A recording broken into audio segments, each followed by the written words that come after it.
Bapak Yakub sayang dia. Itu modal pertama. Rasa sayang bapak terhadap Yakub, Yusuf itu yang membuat dia punya kemampuan. Sekali lagi, kasih bapak ya. Jadi Pak Ketua Daerah, Pak Ketua Cabang harus punya kasih untuk merangkul semua. Jangan bikin sama Pak Ketua Daerah. Kalau cabang saya belum dengar, daerah juga mungkin dari mobil ada sini. Orang mengajak bicara, dia keras-keras.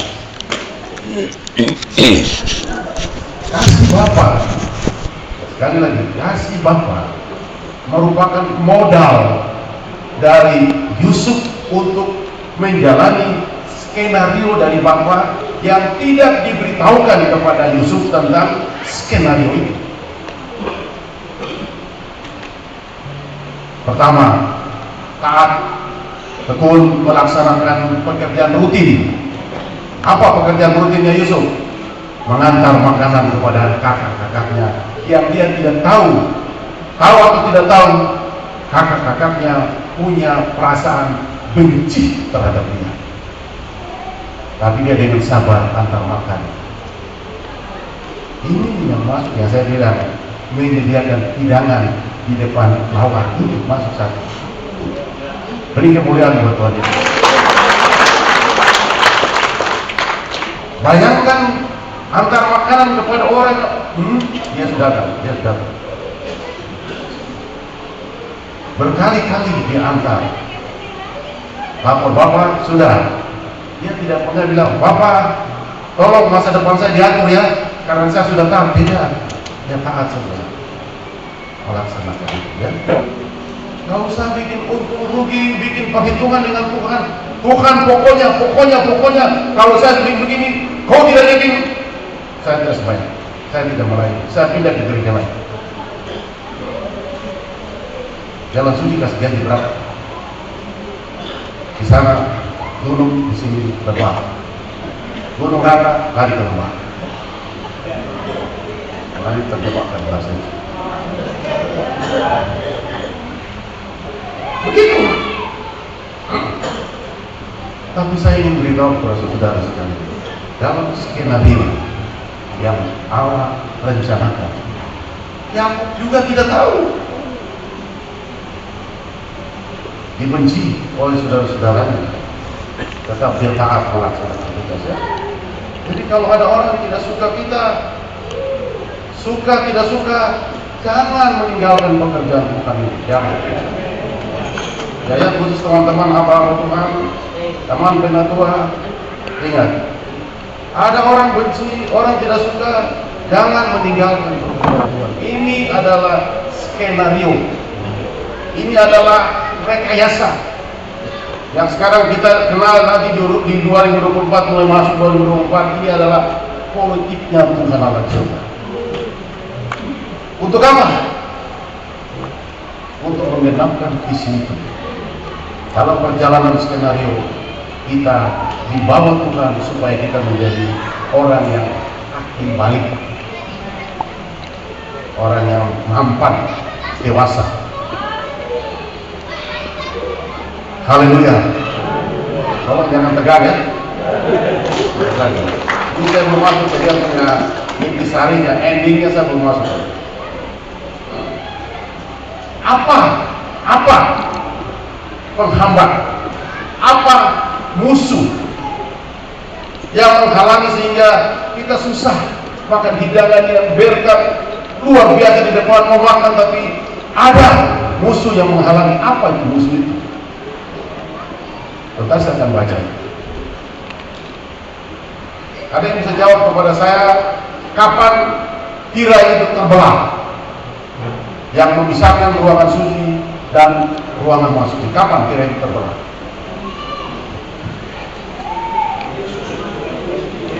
Pada saat Yesus menghembuskan nafas yang terakhir. Yesus adalah 100% Allah, dia juga adalah 100% manusia. Pada waktu dia berkata, sudah genap, ke dalam tanganmu kuserahkan nyawaku. Saat itu tirai yang memisahkan ruangan suci dan ruangan masuki terbelah.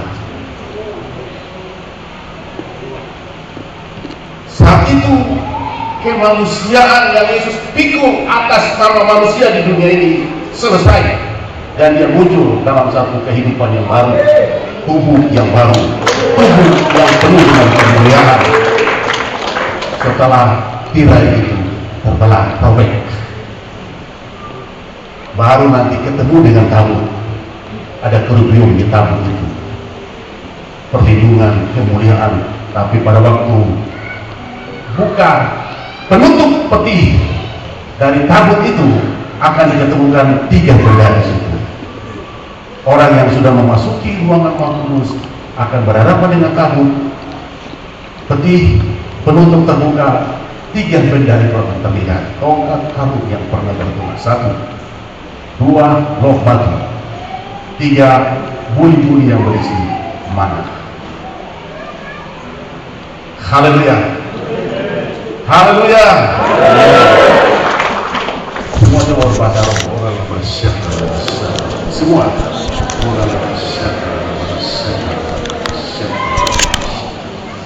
Cukup, makasih. Nanti lanjut di rumah. Pertanyaan saya kepada saudara sekalian, mungkin pernah saya sampaikan di sini. Kali ini kalau tidak salah, ini kali kedua saya berdiri di mimbar sini ya. Kali pertama waktu youth camp di sebelah, dan ini kali kedua saya berdiri ya. Luar biasa, Pak Bro, di tempat ini kita injak kaki luar biasa, itu kaki Tuhan luar biasa. Mesbah dupa menurut Tabernakel itu dia ada di mana? Di mana? Ruang suci, biliknya 2. Tapi pada waktu tirai terbelah, sekali lagi, pada waktu tirai terbelah, Ibrani pasal 9 ya, ayat yang ketiga dan 4. Di situ dituliskan begini: di bilik yang ketiga, yaitu bilik ruangan Maha Kudus, terdapat yang dulunya hanya tabut. Di situ sudah dibilang di bilik yang ketiga terdapat tabut perjanjian dan mesbah dupa. Yang dulunya mesbah dupa di ruangan suci sudah didorong, digeser ke ruangan Maha Kudus, Maha Suci. Itu sebabnya saya mau beritahu kepada saudara ini, kayak saya kalau ngomong ini kayak bulu-bulu badan kudus saya berdiri, karena saya rasa ini kunci yang namanya omega itu, kunci alfa dan omega. Ada awal, ada akhir. Kunci di mana kepenuhan, penuh kelayakan itu akan menjadi utama dari segala-galanya. Di dalam Ibrani tadi saya bilang itu, mesbah dupa tidak lagi di ruangan suci bilik kedua, tapi dia ada di bilik ketiga. Apa itu mesbah dupa?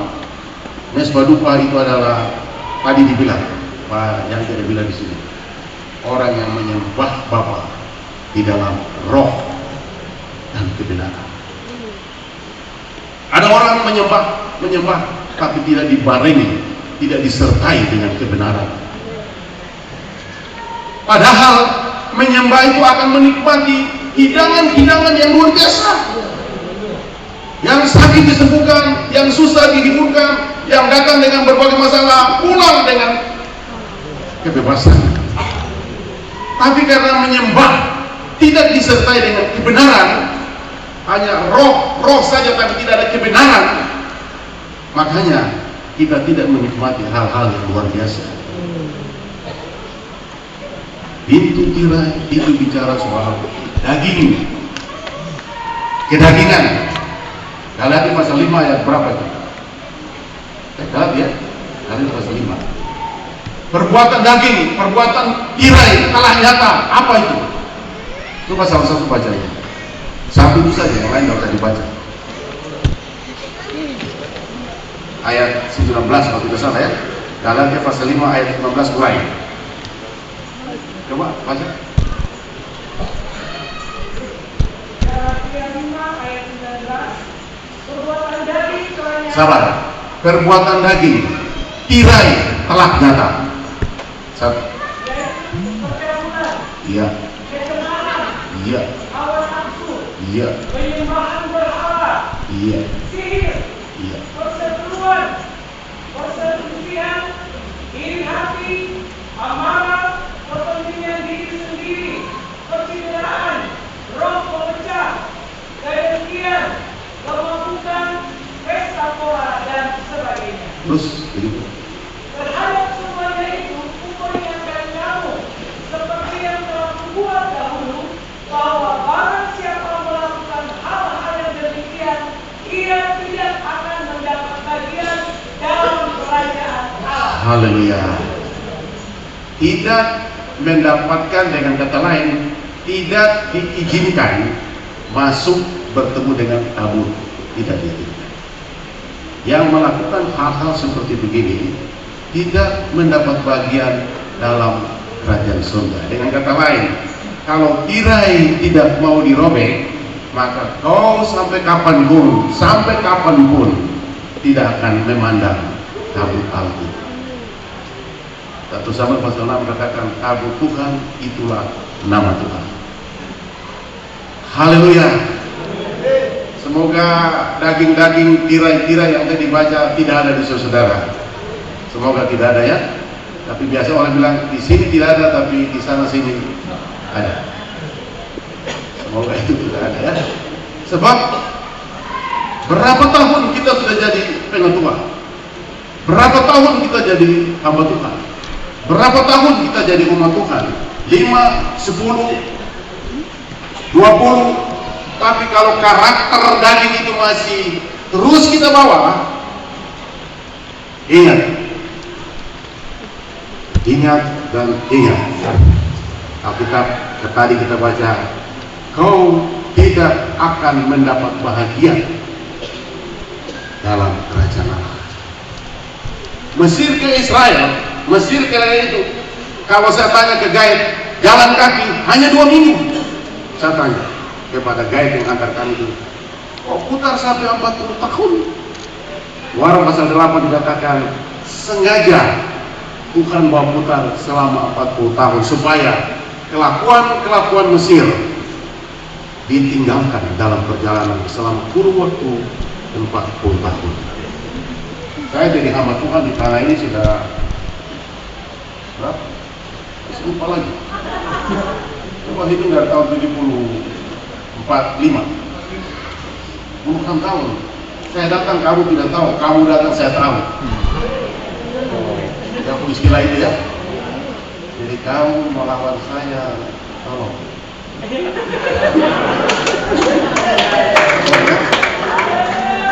Saya datang, kamu tidak tahu. Kamu datang, saya tahu.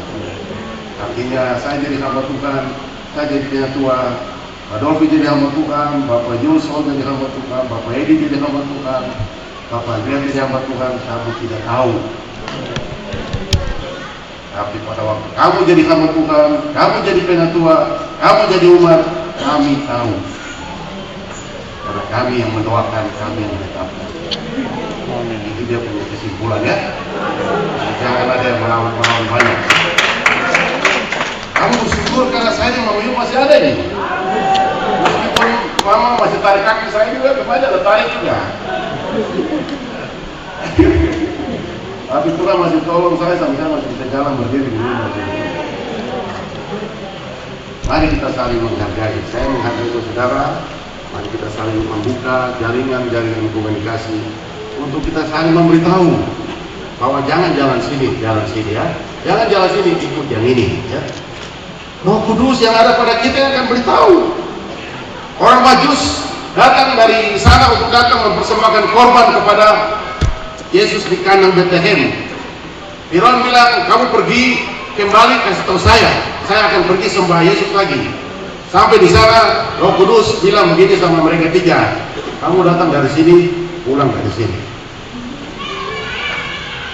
Jadi kita akan memberikan pandangan, pendapat, saran supaya kita akan selalu berjalan bersama-sama dengan Tuhan. Haleluya. Terakhir Yohanes 15, setiap ranting, setiap cabang yang berbuah. Terus ayat itu lanjutnya bagaimana? Coba buat. Dibersihkan. Kita yang sudah bilang bisa, sudah hebat. Tadi Pak Ever ada bilang, pada waktu Wahyu pasal berapa itu? Pada waktu 24 penatua mengelilingi takhta anak gembala dan Yesus Tuhan berdiri duduk di tengah-tengah, semua tua-tua melempar topi mereka. Kesuksesan, keberhasilan dilepas. Kenapa? Karena hanya Yesus yang layak. Bukan Fegi, bukan Pak Simon, bukan Pak Wele. Dimika sukses bukan karena Pak Wele, karena Yesus. Simon pimpin pengurus daerah di tanah ini bukan karena beliau hebat, tapi karena Yesus. Hanya Yesus yang layak untuk disembah, ya, layak untuk diberikan jempol, layak untuk dipuja, karena bersama Dia segala sesuatu bisa. Demikianlah firman Tuhan, serba sekalian Allah.